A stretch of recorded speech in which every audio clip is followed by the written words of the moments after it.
se nebe trata assunto finanças públicas foi na laisne hala fiscalização ba Portugal identifica mosu irregularidade barra iha processo construção para o Haksolo.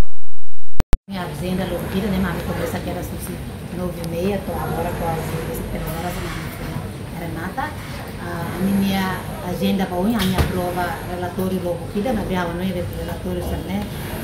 Lado importante, mas lado necessário para o povo acompanhar.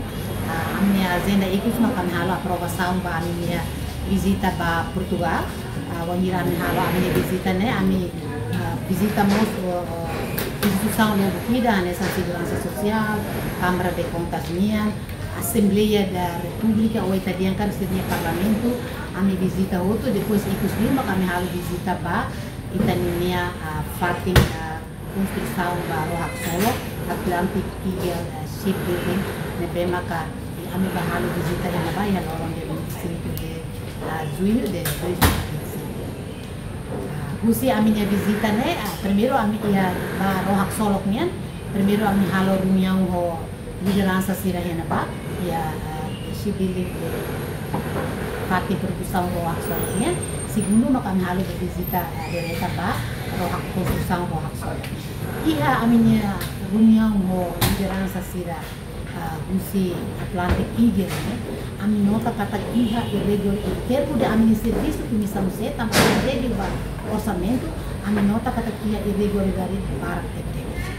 E a minha tete kata ka ita ni relatório ne orçamento no parlamento aprova, o governo ne primeiro ita foi 17 milhões, firme 14 milhões, depois quase 4 milhões de contrões, total ida ne ia dólar, ne be euro ne ita belgian quase convert ba euro nia tumba 17 nebe companhia refere musita ne relatório ne ita halo na parlamento 100% nebe ia companhia ne dia kata kosan baru sira lasi muida.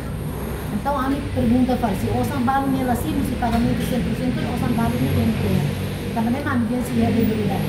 Agora companhia bus ne gasta ter 3 milhões de utiona nebe mas lá também tem contrato ne gasta conforme ne cara de tudo kata kita governo deve ela nem 3 milhões. O cidadão, companhia nem a cara kita governo falta 8,5 milhões.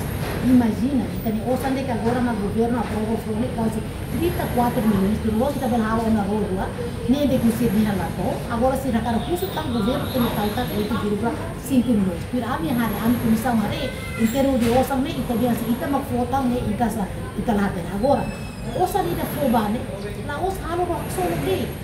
Kita bosin hari usira mi relatório ami foto vai tapo sira bahalo hoto hadia hoto sira ni office sira ni gudang sira ne osang ni sira bahalo hoto tamane marohak solok ni lagi hoto tamba osang ni via ita bahalo rohak rone te ba bahalo ita sosa ti ações de dia kat ações susi porto de sira ni ang nabani estayeiro de nebe maka laho condição dia que então ita osang 14 milhões ita deba sosa ações sira usa bahadia lo ti sira ni estayeiro. Arletan, fula, então o governo tem selo 9 milhões, 9 mil dólares, para alugar ela está aí. Neto 2026 mil, e tem alugar 30 mil fula. 30 mil, e tem alugar ninguém está aí. Nem imagina to, se osa nem tá outro né, e tem o solo que vai ter essa osa to hira. Também a minha comissão, minha recomendação, kata, a minha do governo hatu labele tau tang osa da. Bela tautan osan ba construção do Haksolo niya, tambah processo legal agora lá ela, kalau investigação ela Ministério Público, caso ni ia na Ministério Público, então a me recomenda para Ministério Público lá bela kuliah de itania PZR lá bela kuliah de ba público de processo ni asanya na bebe, a me sugere para processo ni bela lá lá isso para ita bela apura lá